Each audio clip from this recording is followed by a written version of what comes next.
Right, what a crowd.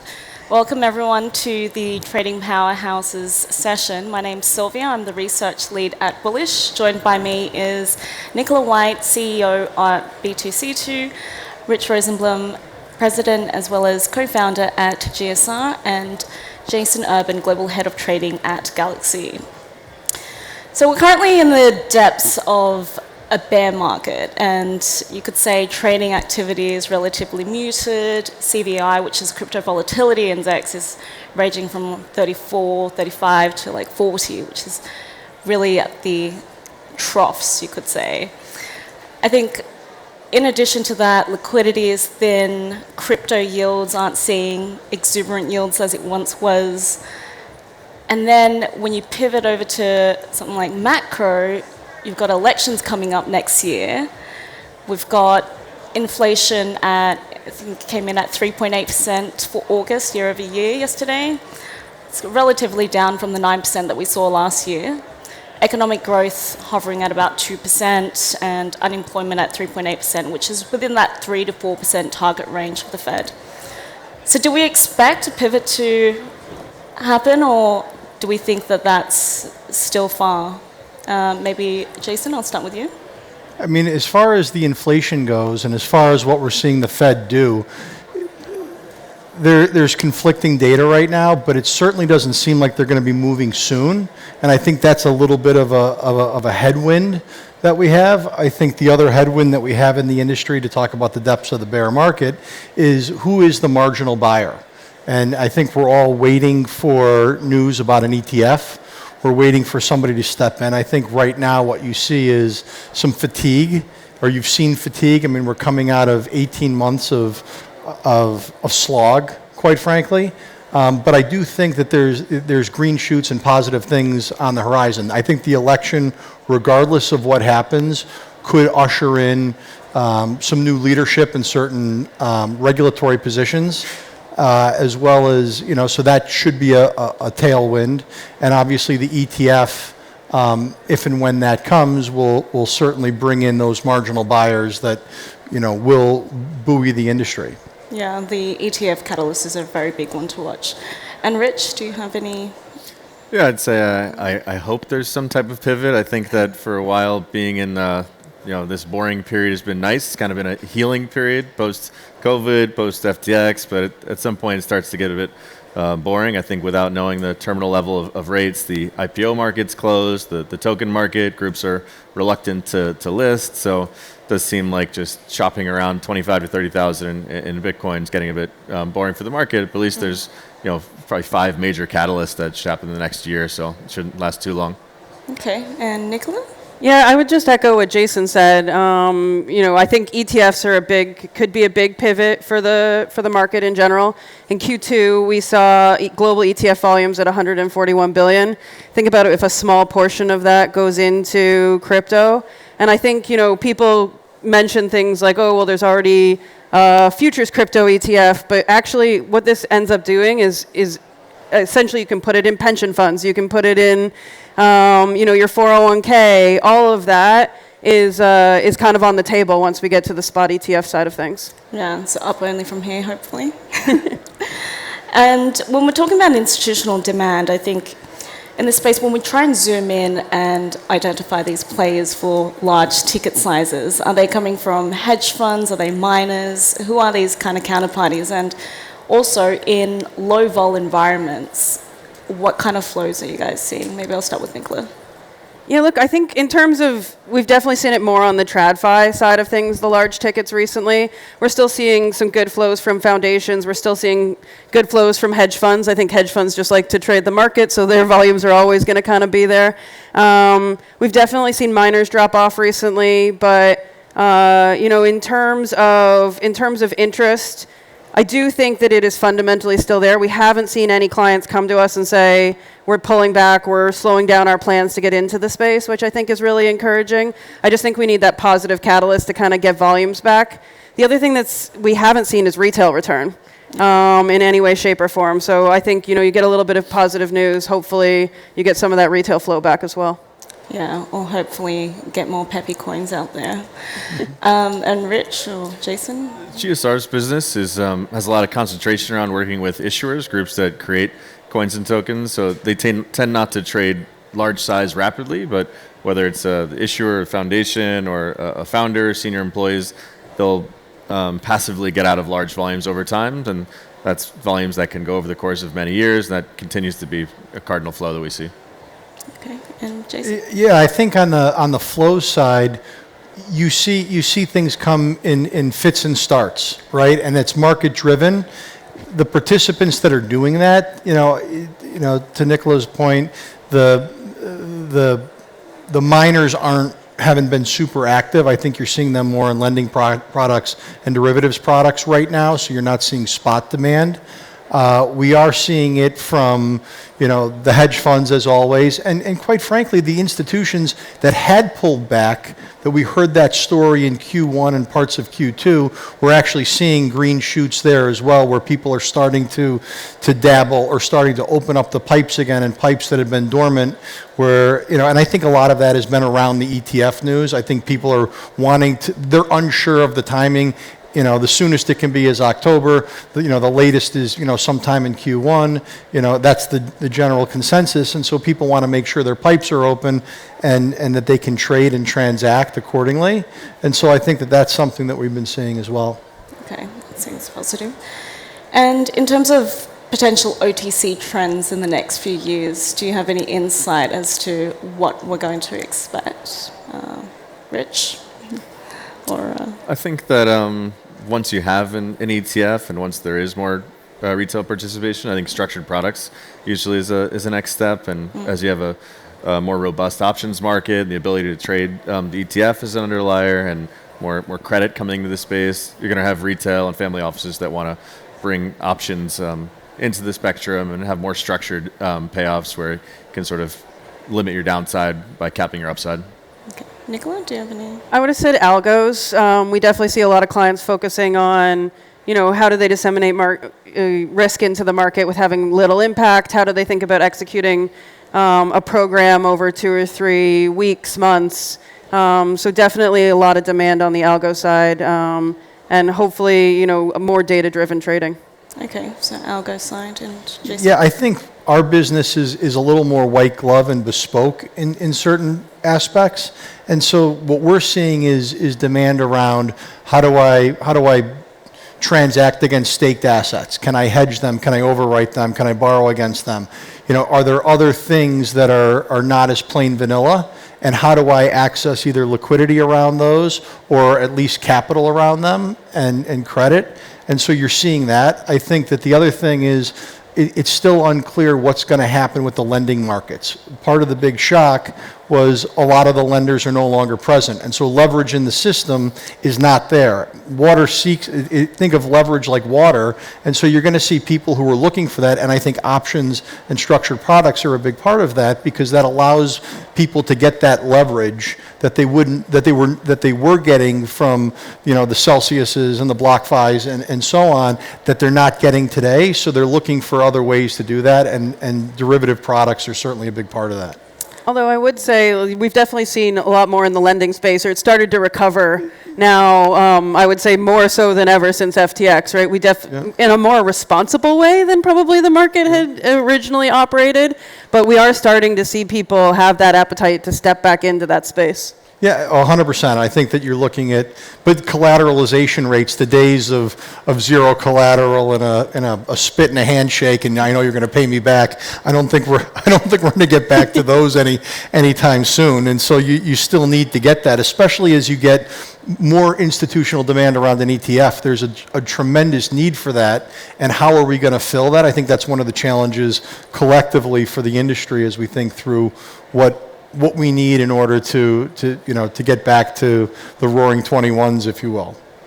And because you touched on structured products, are you seeing much interest around this with your counterparties, or also are you seeing any corporates seeking yield against tokens? What's that? For us, structured products, we're seeing a lot of demand, but it's very different demand. The demand is really jurisdictional based. I think that our European clients are insist on a wrapper from a name they know, a TradFi institution that they can feel comfortable around, where I think that our APAC clients are focused on a variety of products, wanting to try the new thing, and I think our U.S. clients are keeping their heads down in the trenches and hoping that Mr. Gensler doesn't find them.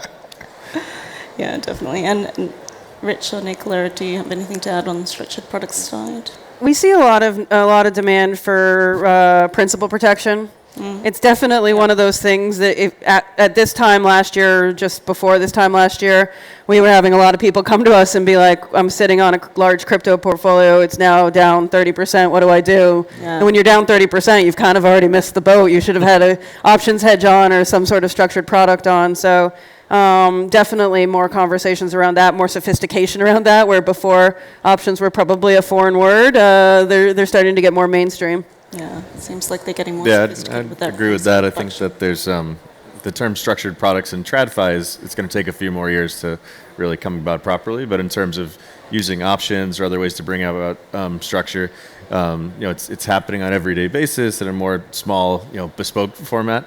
But I think that there's less use of options today than 2 years ago from groups looking to protect because they have less to protect, and overrights are selling a lower vol. So there's definitely some difficulties today. Yeah, makes sense. And are there any specific regions that you think are going to experience exponential growth in the coming few years? What are you bullish on? Is there an east versus west kind of dynamic happening? Maybe Jason? Regional demand, if that's where you want to go, I think it's product based, and so again, clients in different regions have different needs and I think some of that is driven by their businesses and who they're servicing and what kind of clientele that they may have or their end client might have, and so that will drive things in terms of whether it's principal protection, it's overwriting, it's people that want to do delta replacement because they need the capital for something else. Again, going back to that, we haven't quite solved the leverage issue as an industry, and so people are like, okay, well, I had a bag of coin, I'll turn that into some kind of an option structure or a forward structure and create liquidity on my crypto in that capacity. So, the demand, I think, though, is a function of where you see those businesses and what's kind of in vogue in the moment. Yeah. And Nicola? I would just say that I also think there's a difference between demand, right? Like we definitely see emerging market demand, but that's a much more complicated problem to solve, especially when you're talking about, banking rails and infrastructure in those regions. And so I think there is demand there, but I think we're still probably a little bit of time off before we get solutions that work for some of those regions. Okay. Yeah, I'd say it's less of an investment thesis, but the term bank the unbanked has been a mantra for a decade that you'd hear a lot. But then I think people realize this space is mostly just speculation and there wasn't really much help to bank the unbanked. But I think in the past couple of years where inflation and credit events have been a big threat, places like Lebanon or Nigeria where there's going to be more of a need to have a banking system for people every day. I think that those are areas where crypto is actually having an impact. It's not something where someone in first world is going to have as much of a way to benefit from it, but I think it's going to help humanity. Yeah, and I think to speak to that, for the other challenge that we run into sometimes, especially with larger clienteles or capital controls, where we'll find that we do a lot of work in a particular area or particular region only to have somebody say, well, I'm not really all that comfortable in you taking my currency and turning it into crypto, and so you then have to get creative with some of the things that you do. And I think that's a challenge we've all faced over the years, but it definitely ebbs and flows with the current environment. There's also different risk appetites in different regions as well. I find certain regions like Asia, for an example, like even when you look at Hong Kong as a market, you've got the population's much more sound in terms of financial literacy. You could walk down the street and talk to janitor or someone in the park that's sweeping the streets, and they'll be like, okay, buy 8888. This is not financial advice, by the way.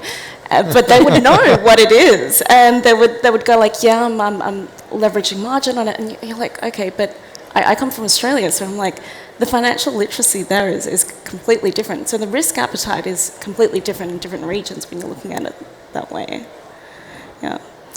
In terms of managing complexities and challenges of pricing in terms of market making strategies, maybe Rich, could you give us a bit of insight on how you kind of go through price discovery for less liquid coins and less liquid tokens? Yeah, that's very much core to what my company focuses on, since we've, from the beginning, from 10 years ago, have helped new coins come to market. And I think that for the tail assets, having an intimate understanding of the real fundamentals, the token economics, and where there are bigger pockets of supplier demand. And I think we've noticed in this past year, there's less ability for there to be hundreds of high quality new tokens coming to market. So have to have more of an investment framework when you're going to work with a group and promise them liquidity. Have to actually be willing to be the buyer of last resort, and it's more of a promise to be an investor rather than just replicating liquidity from one venue to the next. So I think we've been finding that it's hard to work with quite as many projects as we did in a given year as a year like 2021, but I think we can promise a lot higher value services to those groups we do partner with. Yeah, okay, thank you for that. And in terms of strategies in managing black swan events, especially during volatile crypto environments, like what kind of strategies or trading strategies do you guys have? Maybe I'll start with Jason. I mean, so well, just to briefly touch on what Rich talked about, I think one of the challenges, before I talk about some of the strategies, is finding those pools of liquidity in certain time zones. It can become challenging, especially with larger orders or larger transactions, and so you have to be thoughtful. Now, how do you manage some of that? To kind of touch on that, there are a variety of ways. One, obviously, for us, we have a large, franchise business where we're having clients reach out to a variety of stakeholder or salespeople reaching out to a variety of clients to find that. But you're also then using algos. You're trying to be creative. You understand that there are people that are watching what you're doing, and so you need to it's a little bit of a game of cat and mouse, and so you need to be thoughtful around how you're sourcing that liquidity, where you're sourcing that liquidity, and what actually happens, once you've started to trade. Yeah. I would say operations are just as important as trading these days. Whereas before the industry as a whole would leave, tons of coins and tokens on exchanges, like gone are those days. And so it's about having a robust operations framework where, if volatility starts to pick up, you can proactively push coins and tokens out to exchanges. It's about making sure that you're essentially cycling credit with customers instead of extending them massive amounts of credit. So it's really about making sure that from an operations perspective, your ops are really robust, and I would say battle tested for some of those events. Yeah, so stress tested. Yep. I'd mention diversification is such a key term. In the same way with real estate, it's location. I think with crypto over the past couple of years, whether it's your bank, or it's custodian, or it's the exchange, when some of the biggest have all gone under within a few months span, it's good not to keep all your eggs in one basket and have fail safes for service providers. And I would say the amount of service providers or fail-safes, I don't think anybody expected to lose 3 banks in a week. Like, that seemed like enough resilience at the time, but maybe in crypto the right number is 5. I don't know. All right. Well, okay, so we had DeFi summer, and then we had the NFT boom, and then we've seen, metaverse take off and the whole jargon on Web3, and now the new cool kid in town is AI. Are you looking at implementing machine learning or AI into your algorithms at all when you're trading, or how's AI impacting your businesses or your strategies? Maybe Rich? I think AI is an important development for facilitating some components of crypto. It was hard to find why decentralized gaming was going to be an important part of the space, but when you think about people building a game, they don't know each other, they're building it from different parts of the world. more seems like a problem than a solution. But with AI, you could have people that want to create and they don't know how to code. They could contribute and could bring things together. From the perspective of building trading technology, especially when ChatGPT really hit its stride 6 months ago, I'd mentioned to my CTO and others internally, like, are we using this yet? How much are we using AI? And I think for building very curated custom software, it so far doesn't seem to be that helpful. But it might be with other types of trading strategies than ours. Okay. And Nicola? I would say it's about incubation at this period of time. Like, it's interesting. I think everybody uses ChatGPT, but at the same point in time, it's like when we had all the bridge hacks, right? Like, it's a new piece of technology. You have to be really safe and secure with it. And we're kind of at the point where we're crawling, we're not walking, we're not running yet. And so I think, dipping our toes in, figuring out projects we're interested in and incubating those projects is kind of where we're at right now. But, hopeful for what it means in, 5 years down the road. Yeah, I think the cautious optimism is the way we're approaching it, and being thoughtful around where we deploy it, where we use it, how we think about it, because you certainly don't want to release it into the wild with a trading algo, day one and have it, an unintended consequence. But there are other ways in terms of how we're scraping data, how we're, servicing clients, how we're looking at, risks in the broader ecosystem. And so some areas where it's less, I'll call it in production, it's valuable. Areas where, you're at the tip of the spear, and if something goes wrong, you can really find yourself on the wrong side, and we really have to manage that risk from that perspective. Okay. So safe to say you're not replacing any of your traders with AI yet? Not yet. All right. And I wanted to touch on the topic of dollar dominance. I think it's quite a big one. It's still strong. You've got dollar milkshake theory, countries like Venezuela, Turkey, or Argentina, for an example, where there's hyperinflation. You're seeing dollar demand rise. And there's a good reason for that, because during quantitative easing and the liquidity pump, the US could inflate their debt away, but other countries, or developing nations rather, holding US dollar denominated debt are in a completely different position. So it gives them a much different interest, so to say, to de-dollarize. Are you seeing any market demand for something outside of US dollar pairings, like a euro stablecoin or like a Hong Kong dollar, for an example? I've heard whispers in Hong Kong about a private Hong Kong dollar coming up. I'm not too sure, but what are you seeing on the client demand side? We've seen a lot of demand for non-dollar pairs. It's, again, comes back to some of the currency control issues in some of the jurisdictions, but broadly speaking, with the major G20s, yeah, we've seen a lot more clients asking for that.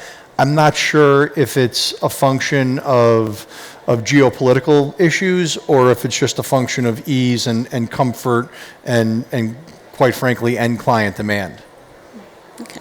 I'd say it's about having options. I mean, if you look at the weekend of Silvergate and Signature, I think we had everybody move into sterling and euro on like Saturday, and then we backstopped dollar banks, and then everyone moved back, and that was when UBS happened, so everyone moved back to dollars. And so I think it's really about having options for your customer base, such that if there is a geopolitical issue or a systemic banking issue, there's flexibility to move and make sure that your assets are secure. Yeah. Okay. This is the most focused on the de-dollarization theme this past year than I've ever remembered. And I think as you go over, is it RMB? Is it to a new BRICS currency? But the more I think about it, it's just that as opposed to it being which fiat cross, it's more that Bitcoin or a cryptocurrency is the other cross. And as things move away from dollars, I think the main alternative is crypto at this point. Okay, so pairing away from dollars and more, so the crypto standard, yeah. And I mean, we've seen BRICS, they're moving away from the dollar, going for renminbi denominated like oil contracts, etc. And more, I guess, countries aligned to that side are joining that. And I think, yeah, de-dollarization is still front of mind for a lot of us. How are your businesses actually innovating during this period? I mean, it's a bear market right now. We know liquidity is thin. It's not much happening, not much vol going on. Are you guys, how are you going to remain competitive in this current macro environment? Jason? I mean, we're building like crazy. I think that one of the things that we recognize is there's going to be a new, that liquidity injection is going to come from a different client. It's not going to come from the FOMO anymore. We've talked about some of that. It's going to come from people who are driving that demand. I mean, think about some of the people applying for the ETFs, the trillions of dollars that they manage either directly or indirectly, and for them to say going from 0 to 1% of your holdings in crypto is a huge, huge thing. It'll dwarf all of us that were, hey, this is the next hot coin or this is the next hot trend. This is going to be sustained. And so the things that we're building and the things that we're doing are not only to appeal to that client base, but also to be the bridge between that client base and the large number of crypto natives that we have, and so that everyone gets the benefit from that and kind of merging of those two systems together. So I think that's been a big push for us, is to use this period as a huge time to build and to invest in our business, and quite frankly to be there for our clients and be a shoulder to cry on, when it's a Friday night and they decide to sell it down and we're all looking like, or worse, a Sunday and it's like this again. So Yeah, commiserations for that. Rich? Yeah, I'd say 2 years ago, the biggest bottleneck we had was just being able to hire enough people fast enough. There's just so much demand from token issuers that we're looking for high quality help to help them bring their tokens to market and light up the board. I think that lately there's still enough work to do to have gainfully employ hundreds of people at GSR, but I think that we haven't focused as much on the top two coins, Bitcoin and Ethereum. So a lot of the innovation we're doing is work we probably thought we would have done several years ago to be extremely sharp and capable on where most of the liquidity is, since with dominance going up, it's as much as 75% of the liquidity is in Bitcoin and Ethereum. Okay. Certainly a tough market for you guys as well, with not much retail participation going on, and yeah, it's rough. And Nicola? I would have said, similar to Jason, definitely, we talk a lot about custody this year, especially after some of the stuff that happened last year with FTX. And if you talk to the true crypto natives in the room, they think custody is a step backwards for the industry. But actually, I don't think that we would see traditional finance leapfrog their adoption as fast as they have been if it wasn't for custody. And so I kind of see it as a way to expand the total addressable market in the space quicker. And so while, it might feel to, the pure crypto natives in the room that we're taking a step back, I do really feel that it allows us at some point to take 2 steps forward once people get more comfortable with, the space and managing the risks that are inherent to crypto. Yeah, definitely. And in terms of the new generation of investors, Gen Z, I do not belong in that category. How are you guys adapting your strategies to kind of cater for this new generation? Because baby boomers are kind of weeding out, and then you've got this next generation of wealth coming in as well. So what are you guys doing on that front? Well, I mean, the older generation still spells, Bitcoin with a space. And so we've started to tell them you got to push it together. So the new generation, we don't have that problem. But quite frankly, we're more of an institutional provider. So what we're trying to do is to provide a number of services so for our downstream clients who are accessing that and who are seeing that coming in can address their client base, right? If we're going to be the wholesaler, so to speak. And so, the demand for those I'll say more bespoke products, whether it's taking staked assets as collateral or doing things of that nature, I think is things that we've tried to do, because those younger generations are definitely more crypto literate and are willing to try to do those things, where if you look at some of the other clients who are the older clients, the Bitcoin with the space clients, they're just looking at it as an asset, maybe in a hedge against inflation. So there's competing priorities there. So you're not going to open a TikTok account?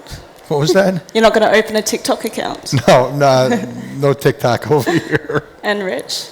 I'd say one of the most bearish things today that's holding the market back is that a lot of the world's decision makers, think about zeroing in the U.S. Senate, the average age is 66 years old, and they're making 80,000 a year. Somehow they're all fantastically rich, and it's not in their best interest to have crypto grow and destabilize the assets they're long and what they're most comfortable with. But the right side of that is, take some time, but in 5 years, those same people are going to pass on. Their wealth goes to the next generation, and I think these are people that are more welcoming of change and actually will be happy to use and adopt all the technology that we've been building.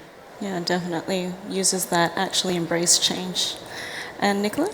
I would say when our traditional finance clients come into the space and ask, what is the first thing we should do, I think it is definitely hire someone that knows about the space. They're going to think about things in a different way.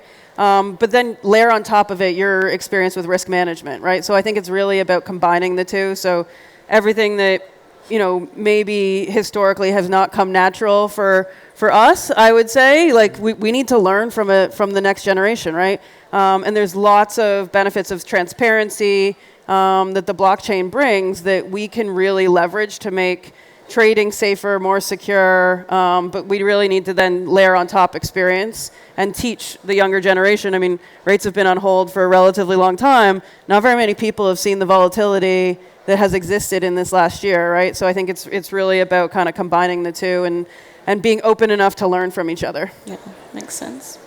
All right, and we've got a minute left. So market outlook for next year, bullish, bearish. Nicola? Well, I thought I was bullish, but then Jason thinks the ETF's going to get approved in October, and I think January. So maybe I'm not as bullish as Jason is. Okay, Rich, bullish, bearish. January bullish. That's why we're here. All right, Jason. I do think that the market goes where the pain is greatest, and I think everyone is planning for an ETF in the back half of the year, early next year, and that just tells me that the pain trade is it coming in October, which will be phenomenally beneficial to all of us. We'll just feel underinvested, so go out and get your corn now. Until they expect to That's not investment out. advice. That's not investment advice. All right, well, I'm going to go bullish because bullish exchange. Thank you, ladies and gentlemen.